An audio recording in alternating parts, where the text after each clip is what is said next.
I'll call this meeting to order and let me do the usual read.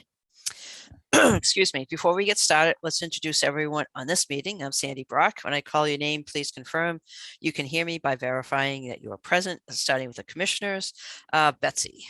Yes. And Jonathan. Yes. As far as our staff, Leah. I'm here. And Jan.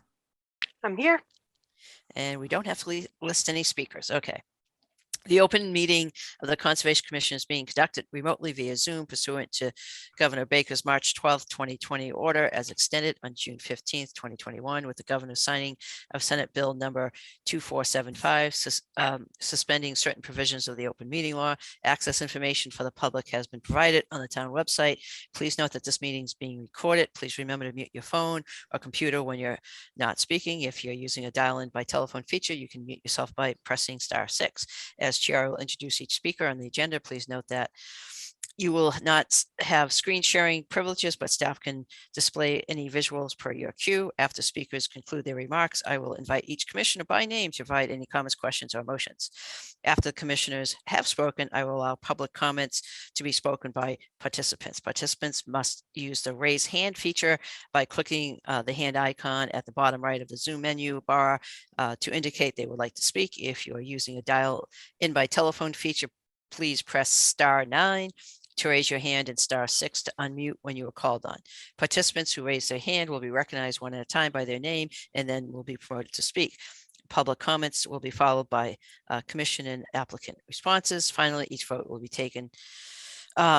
conducted by a roll call vote. As a reminder, the commission is concerned with state and town wetlands and stormwater regulations. Concerns outside this purview need to be addressed to the appropriate boards. For example, road conditions must be addressed with the select board. Traffic concerns must be addressed with the planning board. Should we just go right into the continuation? Sure. Okay. All right. Pursuant to the Massachusetts Wetlands Protection Act and the Grafton Wetlands Protection Bylaw, Grafton Stormwater Management Bylaw, the Grafton Conservation Commission will hold a public hearing on Tuesday, February 1st to act upon a notice of intent, application for Grafton Wetlands bylaw permit, application for Grafton Stormwater permit for the construction of a distribution facility at 244 Worcester Street. The applicant has requested a continuation to our next hearing. Is that correct? Nope. Two hearings from now, okay. March 1st. Yep. So the applicant has requested a continuance to March 1st of 2022. Do I hear a motion? I make a motion to continue to March 1st. I have a second. I second the motion to continue to March 1st. Roll call vote. Jonathan. Yes. Betsy. Yes. I am also a yes. The motion carries.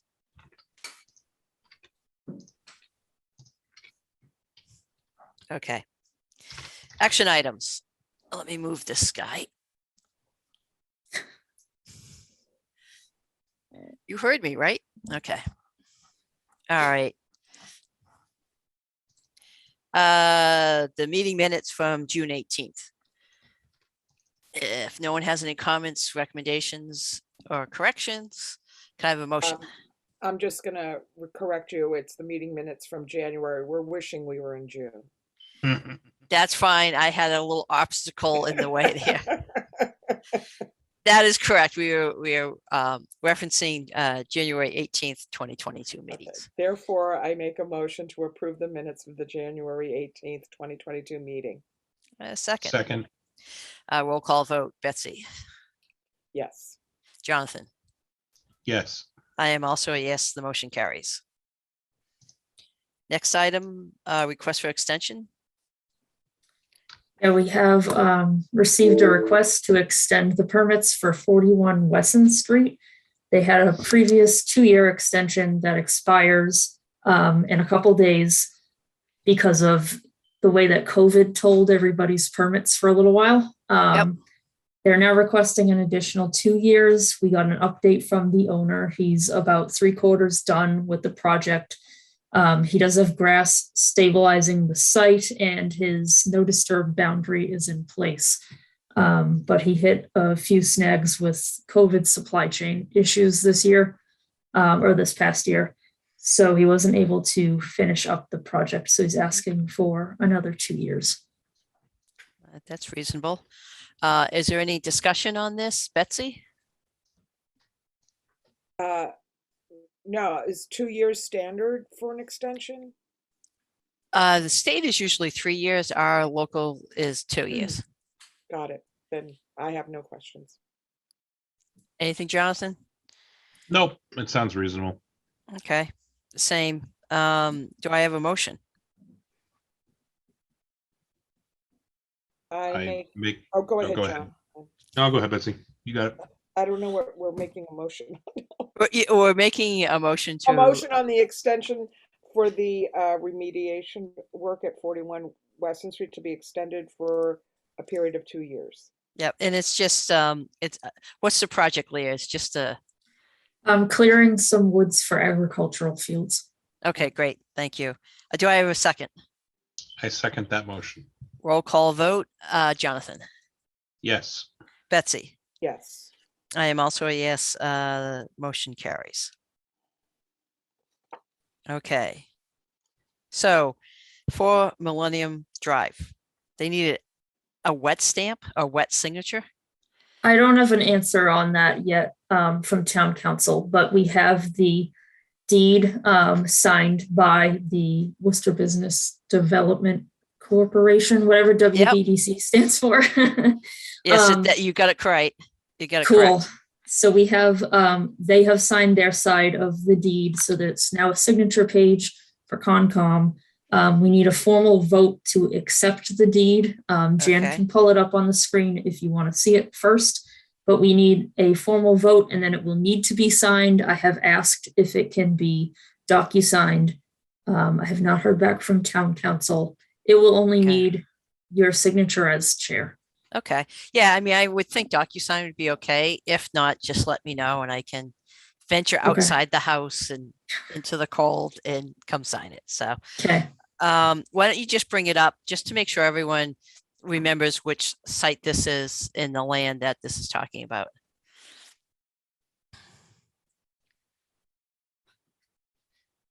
Did you want to see the deed or did you want to see a map? Once you see the map's a little bit easier and again, this is just a quick reminder of where it was and the fact that we're accepting it and just so that people understand. Sure. So, so this is, so, That's not it yet. Hold on. yeah, I was going to say that's, yeah. That's 41 Wesson that we were just talking about. Yeah.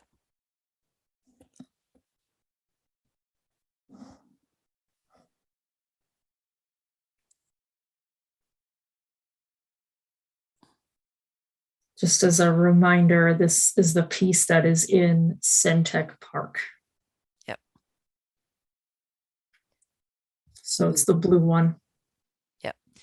So basically, the other, the ones in green are potential, the couple of them have been developed, but has potential development there. And then the one in blue, based on the number of wetlands and so forth, they're just deeding that over to Concom. So I just wanted to, in case people forgot where it was. Any questions on it? No. All right. Other than that, let me know what the signature is. We've already had the votes on this, so we're all set. So, Okay, you do need to have a vote to accept the deed. oh, okay. Do I have a motion to accept the deed? I make a motion to accept the deed for 4 Millennium Drive. A second. Second. Roll call vote. Betsy Yes. and Jonathan. Yes. I am also a yes. The motion carries. Discussion items. Okay. I have not had a chance to look at the RFP. I, like a dummy, worked all weekend, so. I was right there with you. Ditto. Showing houses in the blizzard. It's fun. Oh, that's okay. That's, Oh, boy. yeah, People want to no. buy a house. They think they have an edge if they can go in the middle of I am it. so happy I'm not in the house market, but Oh. yeah, unfortunately I was knee deep in doing grading. So, but Leah, I'll definitely, I mean, hopefully the RFP I sent you was a little bit helpful as far as kind of the format, and some of the wording and so forth. Yeah, we redid ours entirely to align Okay. with that. So, yep. If you guys can look at it this week, we need the feedback real soon because we're trying to align our timeline to aim for fall town meeting for phase 2. And Yep. so when you back up from fall town meeting for all the steps that it will take to get there, we really got to get this solidified this week. So if you guys can review that and just send any feedback you have directly to Jan and I without CCing each other so that we're still kosher with open meeting Right. law. If there's anything you want to have incorporated into the document, let me know and I can work on it. Great. I'll check it, do the track changes. If there's anything in particular, you can always just reach out to me if you have any questions. Okay, I do have a few questions now that I think we can still discuss. One is, and I sent you an email on this, Sandy. If we decide that we want like granite bounds or some sort of markers in place for the property line for this one, Yep. is that something that needs to be spelled out now in phase 1 when we're going to have a surveyor already doing whatever survey work is going to need to be done? Or is that a detail that would get worked out later as we're actually designing the park and it would get written into the list of deliverables later upon construction? So, so basically, I'm just thinking about it. If you're hiring a surveyor and their work is to go out and survey the property, now they've already had the subdivision, right? They had the A&R, correct? That's done. Yeah. Yep. And so you're having someone go out and actually do, and they didn't do any bounds or pipes or anything else, monuments, when they did the A&R, right? So I sent you that plan in the email that I sent, and they had a couple notes that said that they found drill holes and they found a couple of pipes. The pipes Okay. were near the old farmhouse, not the new lots, and the drill holes were way out in the back of the open space, but it wasn't a complete perimeter anywhere. Okay. And I'm more talking about something visible for these homeowners going into the future. Okay. So typically when you do a stone bound, it's only going to stick up a couple inches. They're not going to do like a post or something. That's not the standard they would do. So I just opened up the plan just to take a look at it. So the existing house has been carved off. That's a lot, correct? Yep. And so the area that we're looking for is, planned west of that existing house, plus all of the frontage lots along North Street. So, so what you're really looking at here, like as an example, there's a stone wall along the back of the existing house lot, and there's a stone wall, and there's an iron rod and a cap, but there's a stone wall there. On the stone wall, they could probably put a drill hole there, but on the back of the A&R lots, that's where you really want to have it marked, correct? That's the key piece, yeah, and Yep. possibly even out back, depending on what the person who owns the abutting open space might intend to do down the road. I'm Okay, just talking about a visible boundary, like when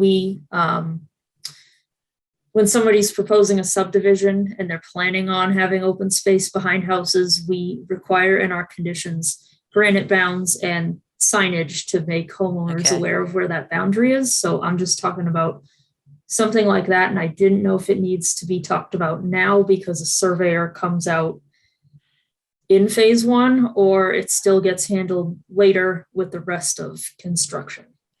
Well, I think the kind of the answers on the rear one, there's a stone wall with drill holes found in all of them. So those are good monuments. I would say having signage that can be done by the contractor, having something that says, right along the stone wall, whatever that signage wants to be.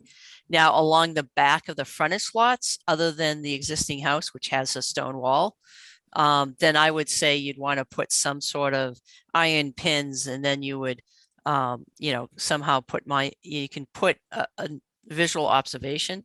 You just don't typically put stone bounds like sticking up. That's not typically done, but signage would be.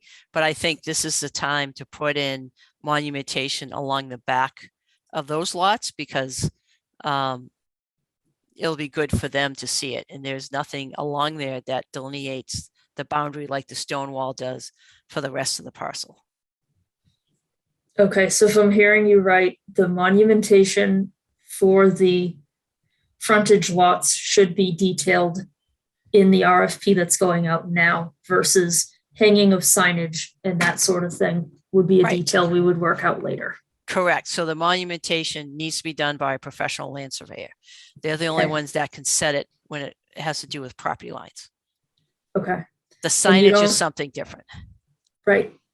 And you don't see a need that a surveyor would be on site again in phase 2? It would all be preliminary stuff now in phase 1, so catch them now.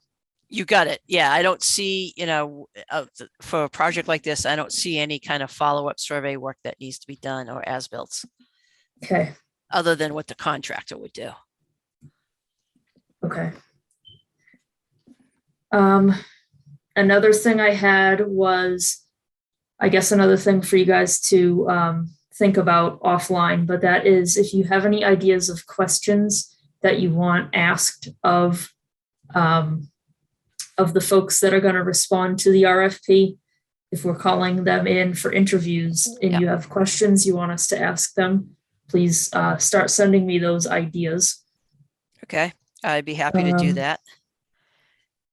And then along that same line, I wanted to know the level of involvement that you guys foresee having in the selection process. What Jen and I were thinking would be for her and I to get through the proposals, get through the interviews, and come up with a top 3, and then would have one that we decided was our pick, but we would show you guys the top pick as well as the other 2 that came behind them, so a top 3, and then we could talk about it at a meeting. Okay, so as far as, you're going to shortlist 3, right? Yep. Okay, so that, I think that would be good for you guys to go through that and basically come up with a very, very simple reasons why you're shortlisting these folks based on, their qualifications, based on the questions. And again, I'll have to look at how you feel, kind of what the important items are for, priorities and why you would be picked. So yeah, you can come up with the top 3. Usually you'll get, and there's some flexibility in that, because that might be top 2 or top 4. You got to look at and compare them all. My guess is when you're doing the interviews, are you going to be doing them in person or remote or by virtual? Probably virtual. Okay, so if you're going to do them virtual, I'm happy to sit in. Depending upon schedules. You can set the time. So you can say, there's a lot of different ways to do the interviews. Typically you'll give them, it depends upon the project and the size, you could give them 15 minutes to do a presentation, or to have them tell you what they think of for this project. And then there's the standard questions you want to ask. And then after that, it's it's getting us a read on what their vision is, how well they work, are they organized, all those type of things that you get a lot from the proposals they submit. Obviously, if it's well organized, no spelling mistakes, those are all things you kind of look at when you get and that's other than the baseline of just having the qualifications and so forth. So have you thought about the interview process? No, that's the next thing we need to do. Okay. So can I just bring, I know having worked for the state before, we, doing interviews, when we documented them, if one person was interviewing remotely, then you had to do everyone remotely.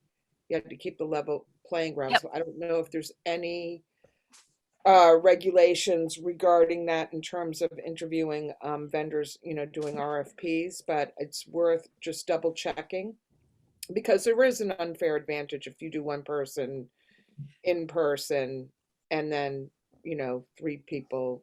I Yeah. totally agree. It has to be the Needs to same be the room. same. Yeah, Yeah. absolutely. And Same there's system, whether you use Zoom or Teams or something. Yeah. When everything's the same.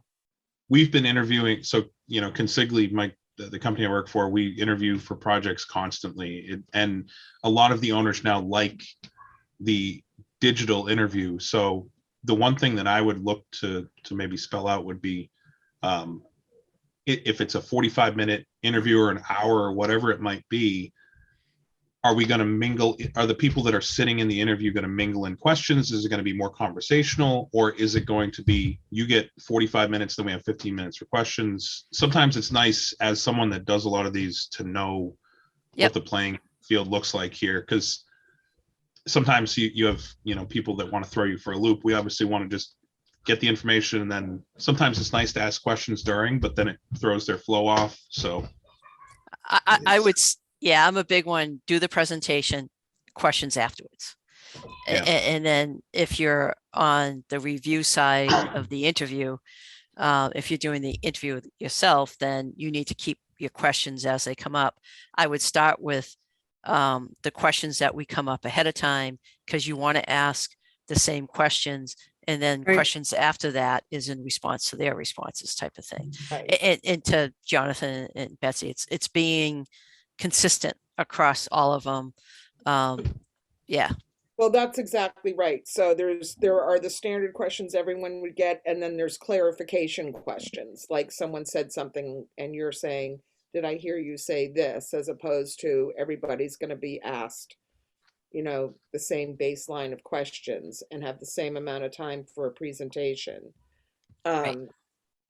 But I think it levels the playing field. Otherwise, some people pull out all the whistles and they have a big staff and they can make everything look fancy, and other people, so just knowing that everybody is going to be bound to the same format makes it easier too to discern on our end whether Yep. you want to work with that person. And to be quite honest, saying like, hey, you have 15 minutes for a presentation, based on the size of this project, they should be able to communicate their vision and how they're responding and their experience in that time frame. And so you don't need to have a 45-minute presentation. It should be fairly, you want to get to the questions. And then you might want to give yourself like 15 minutes for questions, and then buffer yourself in case there's additional, discussion for another 15 minutes. So go ahead.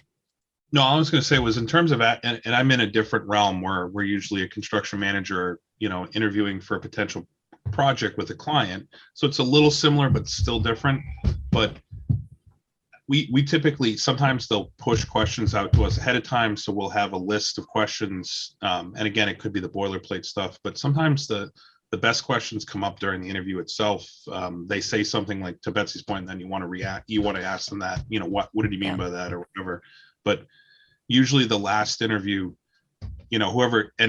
whoever goes first, you get maybe the least questions. And then by the end, you have the boilerplate of what you're going to ask anyway. So as far as like questions ahead of time, on a design project, I want them not to be influenced by questions I ask.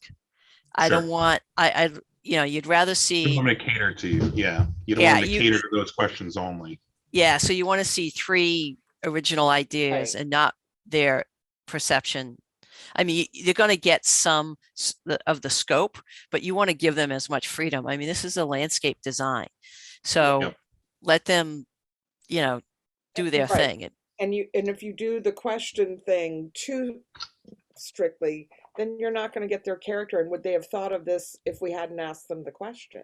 Right. Because that's what you want to know, is that, are they going to anticipate, all the different aspects of the job. So if you're going to make it too easy for them by giving them all the questions they're going to answer, but I think giving them, the format that we'd like Yep. you to do no more than 15 minutes, and then we'll do a Q&A, and any needed follow-up. But I just think Right. that it can go awry so quickly if you leave them too much time. In 45 minutes, I probably have to have a lot of coffee.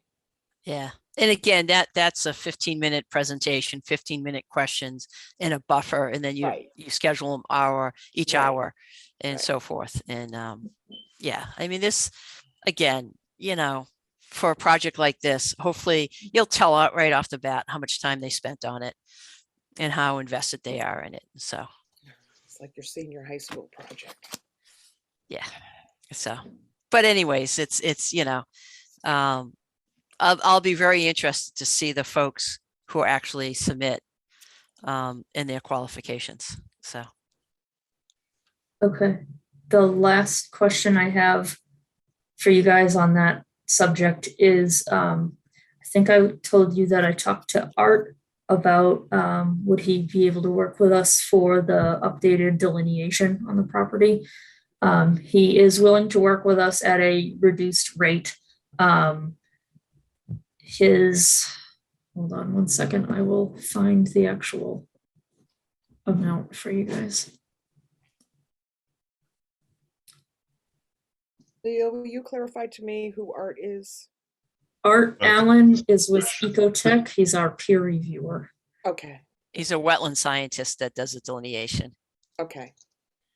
Thank you.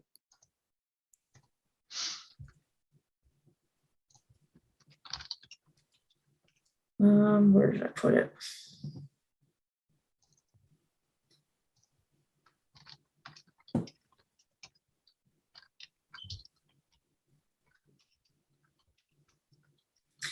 Okay. He said that he could work with us on this property at a reduced rate, not to exceed $2,400. The typical rate for a property of this size would be $3,100. So in talking with Jen, our thoughts were to try to get him out there probably early March when the RFP is live and posted for folks, so that he can start working on his delineation and hanging flags, so that hopefully once we pick somebody, his flags are already out there for them to go pick up on a survey plan. Yep. Whenever they're ready to do so that we aren't holding them up. He thought that timing was reasonable, obviously weather dependent. And we also have to expend the funds that both Concom and RecCom offered to kick into the CPC process, which was $1,500 each. We have to expend those first before we get CPC money. So we thought this was like the perfect way to expend nearly the $3,000. So I wanted to know if you, okay. I wanted to just make sure you guys were in agreement with that before I sign the proposal with Art and get us officially on his schedule. Okay. Do you need any vote on that or motion? No. Okay. No, it's that's, the fact that he's doing it at a reduced rate, and that's very reasonable. So I got no problem. I think it's a wise way to get it going. One quick question. Are you going to allow, okay, so are you going to have a question period, correct? If Yes. people have questions, are you going to have a site visit or let people visit the site?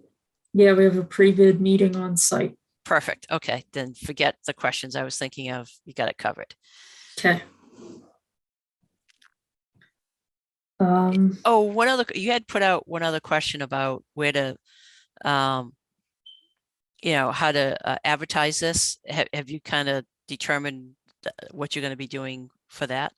The whole like project dog and all that. Yes. Is that what you're getting at? Yes. I don't believe we've reached a conclusion on whether or not we're using Project Dog, but we are at least using Combis and the Central Register. Okay. And to be honest, I know for our marketing folks are always looking at those. So that's a typical place you would look for municipal RFPs. So that Okay. makes sense. Yep. Yeah, I don't think we have a clear answer back yet from the TA's office on Project Dog. So when you guys are reviewing that draft, you'll notice that references to Project Dog are highlighted, and that's why. So we remember Okay. to circle back and tweak that if we need to. Sounds good. All right. Any other questions or thoughts on this whole process? Once I read through it, I'll if I have anything, I'll just track changes and show comments on the side.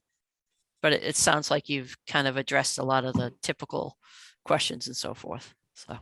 Okay. I do also have it before town council right now. So Okay. hopefully we have her comments back this week also. Right. And you'll post it on the town website and et cetera, right?